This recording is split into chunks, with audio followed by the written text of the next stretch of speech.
gasnya itu nggak pas. Dan yang kedua, pastikan mobil kalian sehat. Jadi kalau mobilnya sehat, insya Allah bisa.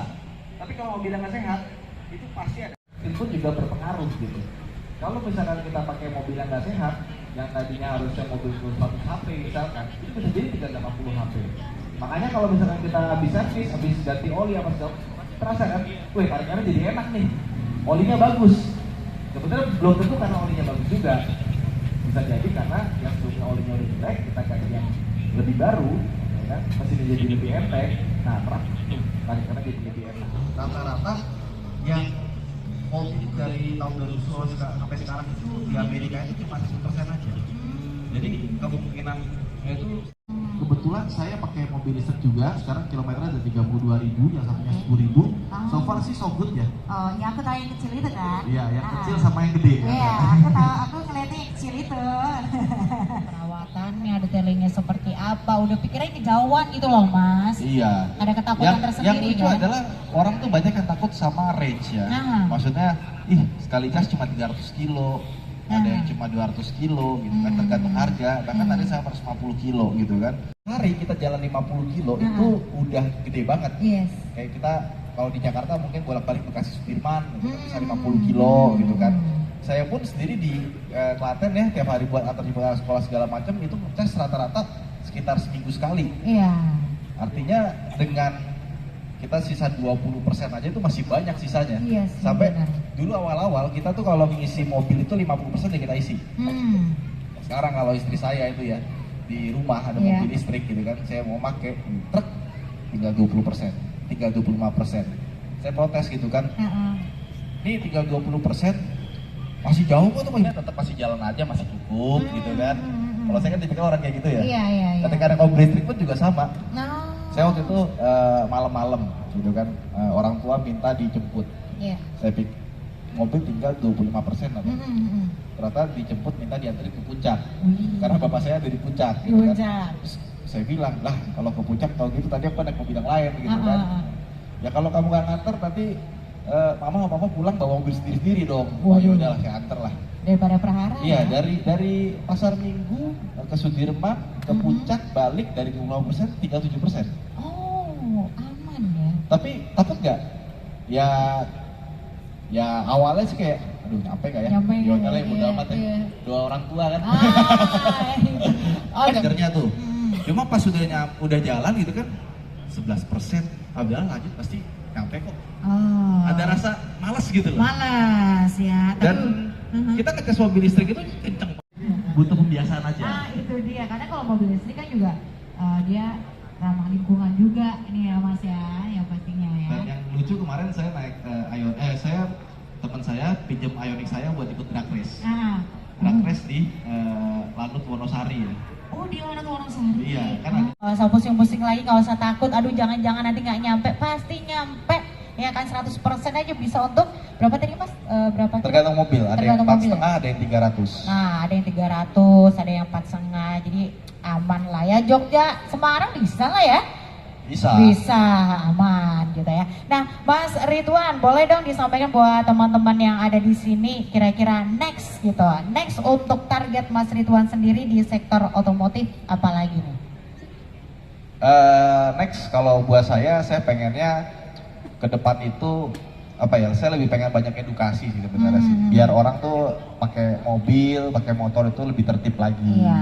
Ke Semarang gitu ya, saya ngebut sama saya santai, paling bedanya nggak nyampe 15 menit. Yes, benar Mas. Iya nggak sih? Iya, benar.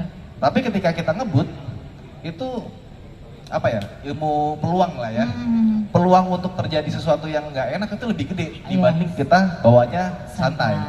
Dibanding kita bawanya itu yang bener-bener rapi, tertib gitu ya. Kalau kita pindah jalur itu pakai lampu sen, nggak ngambil bahu jalan. Iya, saya tuh paling takut kalau misalkan saya pernah beberapa kali ban saya pecah ya. Di jalan saya harus ganti ban. Itu saya takut banget. Karena takut ada orang yang ambil bahu jalan, ngebut ngambil kiri. Makanya waktu itu biasanya kalau misalkan saya ganti ban, saya berdua waktu itu malam-malam. Teman saya itu yang nyetir, saya ganti ban sendiri, dia nggak usah bantuin. Ke depan sana, pakai HP gini-gini. Iya, ngasih Takutnya tanda. ya ada yang begitu. Gitu. Udah mau ngobrol-ngobrol sama kita dan kita mau bagi-bagi hadiah buat teman-teman yang ada di sini. Boleh Mas Ridwan mau ngasih pertanyaan? Oh mungkin teman-teman dulu kali ya mau tanya Mas Ridwan, boleh? Silakan, ada yang mau nanya? Oh ya boleh, silakan.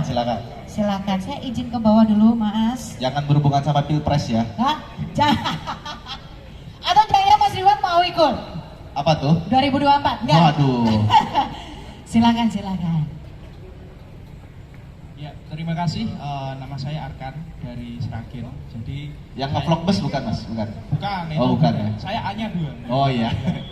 Oke, Mas Ridwan kan saya lihat di internet itu kan sekarang pindah ke Klaten nih Mas, pindah ke desa gitu. Nah saya juga orang desa.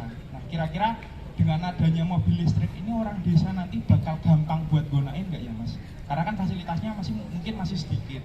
Gitu. Itu pertanyaan saya. Apakah nanti lebih gampang pakai mobil listrik atau untuk sekarang ini masih gampang pakai mobil yang mesin biasa? Ya, terima kasih. Terima Oke. kasih. Boleh Langsung dijawab Mas? atau nunggu 3 dulu? Terserah, saya terserah Oke. Mas Saya Ridwan. langsung jawab aja ya. Langsung jawab boleh. Justru ini biasanya kalau orang-orang yang naik mobil listrik itu awalnya mungkin agak takut dengan fasilitas segala macam. Toh nyatanya ketika udah punya gitu ya, SPKLU itu jarang banget kepake. Yang make itu biasanya orang yang dari luar kota atau cari yang hotel yang ada SPKLU-nya. Kalau cuma buat kayak saya di Klaten, ke Jogja, Solo, saya waktu itu berangkat ke Solo Baru waktu itu ya, ke The Park Mall. Nah terus saya balik kan, nah udah tuh, seminggu kemudian saya ke tempat dia, ternyata dia beli mobil yang sama. Terus kenapa kok beli yang sama? Habis kemarin nyobain enak gitu katanya kan, mobil mungil gitu cepet. Nah saya tanya lagi beberapa bulan kemudian, gimana rasanya naik mobil listrik? Ini mobil bensin jadinya nggak kepake, mau tak jual aja. Terus gimana pengeluaran bulanan? Dulu dia itu pakai mobil yang bensin itu sebulan tuh keluar sekitar 1,5 sampai 2 juta buat beli bensin. Sekarang ketika dia pakai mobil listrik 500.000 itu buat 3 bulan. Dan rekor saya itu 1 juta buat hampir 7 bulan. Karena di rumah itu tokennya itu dipisah waktu itu buat saya. Jadi kalau misalkan kita punya token sendiri yang khusus mobil listrik itu tiap jam 11 sampai jam 5 itu kita dapat diskon 30%. Tes. Jadi dari 1699 atau 1700 per kilowatt itu jadi 1100 sekian gitu, 1300 lah kurang lebih per kilowattnya. Jadi ketika kita ngecasnya di malam hari itu lebih hemat lagi. Makanya kalau misalkan punya mobil listrik buat harian itu kebanyakan SPKLU hampir nggak pernah kepake. Rata kalau misalkan pemakaiannya dalam sehari itu kurang dari 100 kilo atau kurang dari 50 kilo, kebetulan saya itu kalau sekali ngantar jemput anak sekolah tuh PP 10 kilo, jadi kalau antar jemput 20 kilo. Oke, thank you. Next yang ingin bertanya lagi silakan. Sini dulu ya Mas ya.